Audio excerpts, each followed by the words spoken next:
Hello everyone, welcome back to my channel.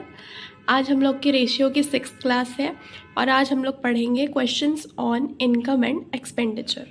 Okay, so सबसे पहले हमको इतना तो पता होना चाहिए कि जो इनकम है वो एक्सपेंडिचर और सेविंग का सम होता है। ठीक है, मतलब जो भी हमारी इनकम होती है या सैलरी होती है, ऑब्वियसली उसी में से हम स्पेंड करते हैं और उसी में से हम कुछ पोर्शन बचा लेते हैं। ठीक है, तो इनकम अगर हम दोनों जोड़ लें, मान लीजिए हमारा जितना खर्चा है या जितना हम बचाते हैं दोनों को जोड़ लेंगे तो वो किसके बराबर होगा?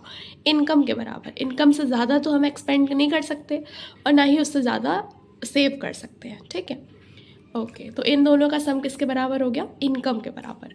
इसी पे बेस्ड हम लोग कुछ क्वेश्चन करेंगे। सबसे पहला क्वेश्चन है हमारा, the ratio of monthly incomes of A and B is 4:5 and that of their monthly expenditure is 3:8। ठीक, ए और बी की मंथली इनकम कितनी है? 4:5। देखिए नीचे लिखा है मैंने, A/B लिखा सबसे पहले, फिर एक्सपेंडिचर कितना है, देखो यहाँ पे एक्सपेंडिचर लिखा है 3:8, लिख दिया 3:8। पहला एक्सपेंडिचर बना दिया कॉलम, दूसरा सेविंग का बना दिया, और इन दोनों का टोटल क्या होगा? इनकम होगा। अभी ऊपर पढ़ा, इन दोनों का सम जो है वो कितना होगा? इनकम होगा। तो एक्सपेंडिचर हमारे क्वेश्चन में गिवन है 3:8, वो हमने रख दिया, और हमें इनकम भी दिया है 4:5। आप लोग को दिख रहा होगा क्वेश्चन में, ये 4:5 इनकम गिवन है, तो इनकम की जगह रख दिया। अब आगे क्वेश्चन पढ़ते हैं। If the income of A is equal to the expenditure of B, मतलब बी के एक्सपेंडिचर, मतलब जो 8 है वो किसके बराबर है? ए के इनकम के बराबर। ए का इनकम क्या है? 4। तो यहाँ पे 4 और 8 बराबर तो है नहीं, तो हम इसको बराबर कर लेते हैं। इस वाले इक्वेशन को या इनकम को हम 2 से मल्टीप्लाई कर लेते हैं। तो 4 × 2 किया 8 और 5 × 2 किया 10। क्लियर? तो अब देखो, अब क्या यहाँ पे बराबर है? ए की जो इनकम है वो और बी का जो एक्सपेंडिचर है वो दोनों देखो बराबर हो गया, जो हमारे क्वेश्चन में कहा था income of A is equal to the expenditure of B. इतना कर लिया। Then what is the ratio of saving of A and B? अब हमें ए और बी की सेविंग का रेशियो बताना है। अब देखो, जब हमें पता है टोटल हमारी इनकम 8 है और उसमें से हम 3 खर्चा कर रहे हैं, 3 पोर्शन खर्चा कर रहे हैं, कितना बचा रहे हैं? 5। 8 - 3 5। सिमिलरली यहाँ पे 10 इनकम है, 10 में से हम 8 स्पेंड कर रहे हैं, तो कितना सेव कर रहे हैं? 2। तो 5:2 हमारा आंसर होगा। क्लियर? बस क्वेश्चन को पढ़ते पढ़ते आपको एज इट इज़ लिखना है और लास्ट में आप अपने आप सॉल्यूशन तक पहुंच जाएंगे। ठीक, आंसर तक पहुंच जाएंगे। क्लियर? नेक्स्ट क्वेश्चन देखते हैं। नेक्स्ट क्वेश्चन है हमारा, A B and C spend 80%, 85% and 75% of their income if their savings are in the ratio 8:9:20 and difference between their incomes of A and C is 18,000, the income of B is। इसको कैसे solve करेंगे? Language थोड़ी complicate लग रही होगी। तो देखो, 3 चीज़ given है A B C, तो तीनों को हमने लिख दिया A B और C। ठीक, अब देखो, किसी की भी इनकम 100% होती है और 100% में ही हम डिवाइड करते हैं कुछ पोर्शन एक्सपेंडिचर और कुछ पोर्शन सेविंग। ठीक, तो वैसे ही हमने सबकी इनकम क्या मान ली? 100%। आई होप दिख रहा होगा। ठीक, सबकी इनकम हमने 100% मान ली, ए की 100, बी की 100, सी की 100। क्लियर? अब आपको क्या दिया है? स्पेंड कर रहे हैं 80%, 85% एंड 75%, वो हमने लिख लिया। 80%, 85% और 75% स्पेंड कर रहे हैं। क्लियर? अब देखो, जब 100% आपकी इनकम है और 80% आप उसमें उसको खर्च कर दे रहे हो, ठीक है, एक्सपेंडिचर है आपका, तो आप इसको परसेंट ना मानो, मान लो रुपीज़ ही मान लो। मान लो 100 रुपये आपकी सैलरी है और 80 रुपये आप खर्च कर रहे हो, तो 20 रुपये बचाओगे। ऐसे ही 100 रुपीज़ आपकी इनकम है, 85 आप खर्च कर रहे हो तो 15 बचा। 100 है यहाँ पे और 75 आप स्पेंड कर रहे हो तो 25 बचा। ये हमारी सेविंग आ गई। उसी फॉर्मूले का यूज़ करें जो हमने स्टार्टिंग में देखा था कि income is equals to expenditure plus saving. Clear?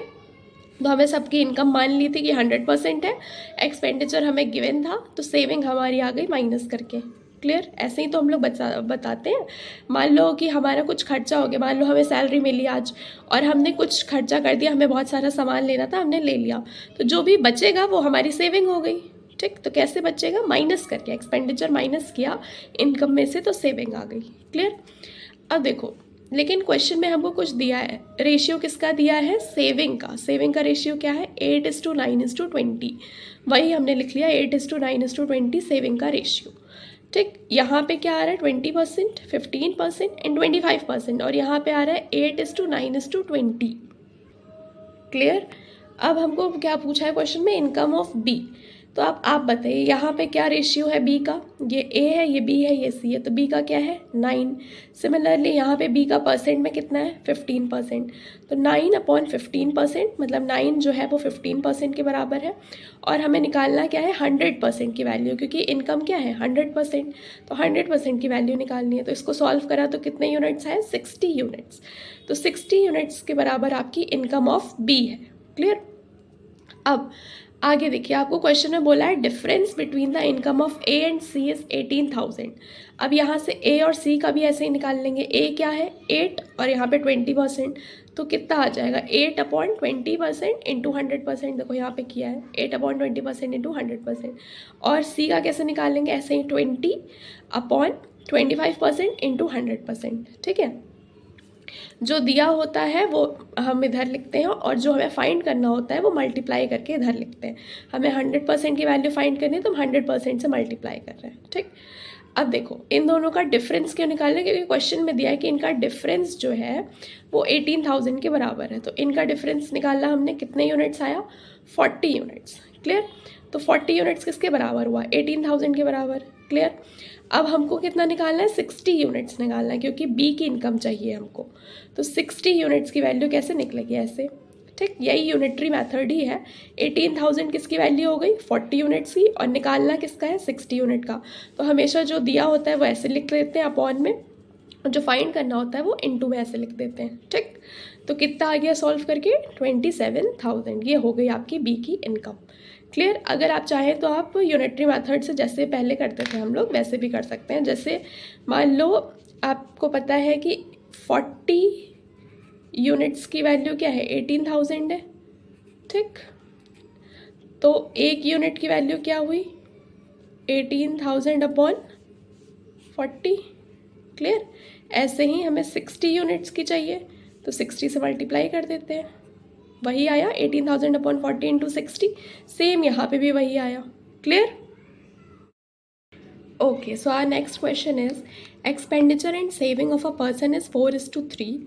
ठीक है, एक्सपेंडिचर और सेविंग कितनी है किसी पर्सन की 4:3, और his savings increased by 1/5 of his income and income remains the same. मतलब उनकी इनकम जो है वो वैसी की वैसी ही है, लेकिन उनकी सेविंग इंक्रीज हो गई है कितने times 1/5 times of his income. Find new ratio of the expenditure and saving. Clear. अब देखो income is equals to expenditure plus saving होता है, अभी पहले ही हमने स्टार्टिंग में देखा था। अब इनकम कितनी है, अब देखो 4 जो है तुम्हारा एक्सपेंडिचर है और 3 सेविंग है, इन दोनों को जोड़ दो तो कितना आया 7।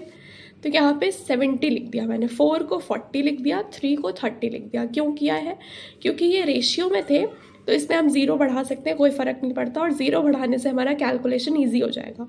अगर हम यहाँ 0 नहीं इंक्रीज़ करेंगे तो हमें थोड़ी डिफ़िकल्टी होगी कैलकुलेशन में। क्लियर। ओके, तो 70 हो गया क्योंकि इन दोनों का सम कितना आया 70, और इनकम जो है वो 70, ये तुम्हारा हो गया एक्सपेंडिचर, ये हो गया सेविंग। क्लियर। ओके, अब यहाँ ये पहले था, अब जब इंक्रीज हुआ तो इनकम सेम है। देखो यहाँ पे साफ साफ लिखा है इनकम रिमेन्स द सेम, तो इनकम सेम है 70 का 70 ही इनकम है, लेकिन क्या बढ़ गया है आपकी सेविंग बढ़ गई है कितना 1/5 टाइम्स ऑफ इनकम। इनकम कितना था 70 का 1/5 करेंगे तो कितना आया 14, तो 30 में हमने 14 ऐड किया कितना आया 44। इनकम कितनी हो गई, सॉरी सेविंग कितनी हो गई 44। तो ऑब्वियसली अब आप बताइए, अगर हमें 2 नंबर का सम करना है और सम 70 ही रखना है, एक चीज़ बढ़ानी है तो दूसरी चीज़ कम करनी पड़ेगी। क्लियर। अगर आपकी सेविंग ज़्यादा हो रही है तो मतलब आपका खर्चा कम हो रहा है, तो जितना हमने यहाँ पे इंक्रीज़ किया है 14 इंक्रीज़ किया है उतना ही यहाँ पे डिक्रीज़ करेंगे। तो 40 में से हमने 14 डिक्रीज़ किया, कितना आया 26। क्लियर। ये चीज़ ध्यान देने वाली थी कि अगर एक चीज़ इंक्रीज़ हो रही है तो दूसरी चीज़ डिक्रीज़ होगी अगर हमारा टोटल कांस्टेंट रहेगा तो। क्लियर। ओके, ठीक है। अब देखिए, अब आपको रेशियो मिल जाएगा। अब हमको चाहिए कि एक्सपेंडिचर और सेविंग का रेशियो चाहिए, एक 26 है एक 44 है, 26 और 44 हो गया रेशियो। क्लियर। और अब इसको हम और सिंप्लीफाई कर सकते हैं 13 से डिवाइड करके, तो 13 आ गया, सॉरी 2 से कर सकते हैं, तो 13:22 आ गया आपका। क्लियर, मतलब 13 के टेबल में आएगा। ठीक, तो ये हमारा आंसर था। So that's all for the today's class. Thank you and please subscribe my channel, और प्लीज़ शेयर भी करिएगा। अगर आपको और सारी वीडियोस देखनी है तो प्लीज़ मेरे चैनल को शेयर करिएगा और सब्सक्राइब करिएगा। Thank you.